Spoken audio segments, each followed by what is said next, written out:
Whoa, it's magic, you know. What?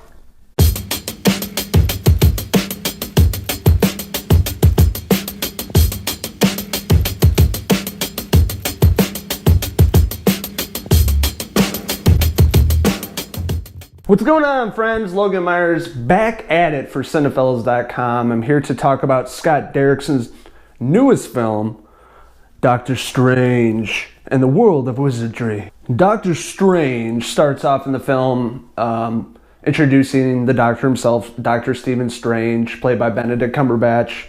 Excellent actor, and feels like this movie was really written for his acting abilities, because he really nailed this role, and I was really impressed the way he went about this character. And in the beginning of the movie, Dr. Stephen Strange, he's this high-profile doctor, top of his game. He's cocky, he's arrogant, like most doctors, but he knows his shit, and he's really good at what he does, and he has a badass place and awesome cars, and he's on top of the world really in his profession. And that all changes really quick in the film. They kind of rush some things, but he gets in this accident and flips his car down a mountain and basically has to go through surgery, and he can't use his hands anymore.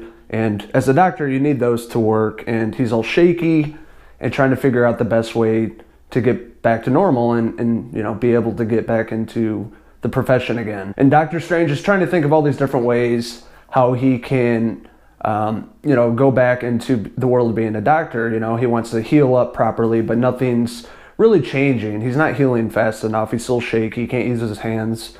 And he's really, starting to hit rock bottom and trying to figure out of the next step, what he can do to get back to where he was previously. So Doctor Strange is trying to figure out the best solution, how he can heal properly. And he finds himself turning to Eastern medicine, and he has to travel a long distance to get to this place and use Eastern medicine to heal and get back to 100%. When he's traveling, he's trying to find this place. He comes across Mordo, which is played by Chiwetel Ejiofor. Is that how you say it? No? Oops. Mordo takes Doctor Strange into this monastery, where she introduces Doctor Strange to the head honcho, the mentor, the Ancient One, or otherwise known as Sinead Rebellion, or otherwise known as Tilda Swinton. And this is the part of the film where it really picks up all the way to the end of the film. I mean, it was kind of slow in the beginning, getting to the second act with the Ancient One and learning the ways of these different realms.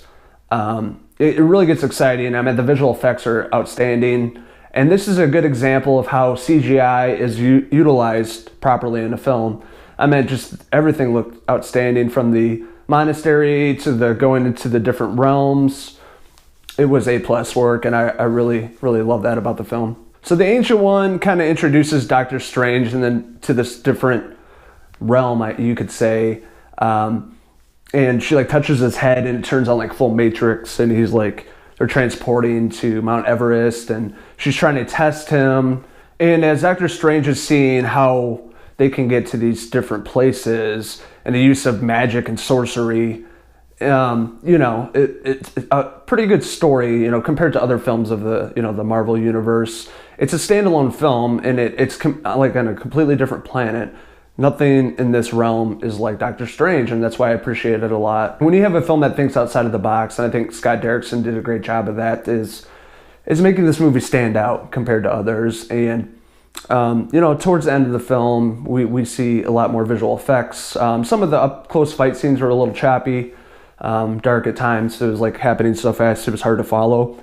But the overall layout of the film, with skyscrapers coming inwards and people walking sideways up the walls of these buildings, it looked a lot like Inception. But the one standout performance in this film was Mads Mikkelsen. He played the villain that's going against Doctor Strange and Mordo, and he was a really convincing character and a great villain in this movie. Some of the dialogue was a little lackluster, but overall the performances and the action scenes were really well done. And another character that was really well done was Rachel McAdams. She played Doctor Strange's love interest. She was another doctor that really helped him out throughout the film. When he was injured and things like that, she was there by his side. But they kind of have a love-hate relationship throughout the film. But overall, I thought their chemistry was pretty good. The performances were outstanding across the board, from Benedict Cumberbatch to Richard McAdams, Chiwetel Ejiofor. Nope. And, the supporting cast was really, really well done. It's a different story that we haven't seen before. And I think that's why this movie is going to do really well. It has been doing really well because it's a standalone film with this character we don't know much about and this different planet with visual effects and colors that really make the movie stand out. It's a fun, thrilling ride through different realms, topped with sorcery and magic, with comedy, character development. So if you've not seen this film, Doctor Strange, definitely go check it out. It's been one of my favorite Marvel movies in some time, so I really enjoyed it. Go check it out. And if you have seen it, what did you guys think? Did you like it? Did you dislike it? What did you hate? What did you like? Let us know in the comments below. And remember, there's after credit scene like every Marvel movie. There's after credit scene that's really excellent that ties in to another character that we know from the universe. But I don't think this is the last time we'll see Doctor Strange. I have a feeling that we might see him in Infinity War, so only time will tell. I am giving Doctor Strange a 4 out of 5 hail pieces. And until next time, this is Dr. Logan Myers, MD, signing out from Cinephellas.com. Gee!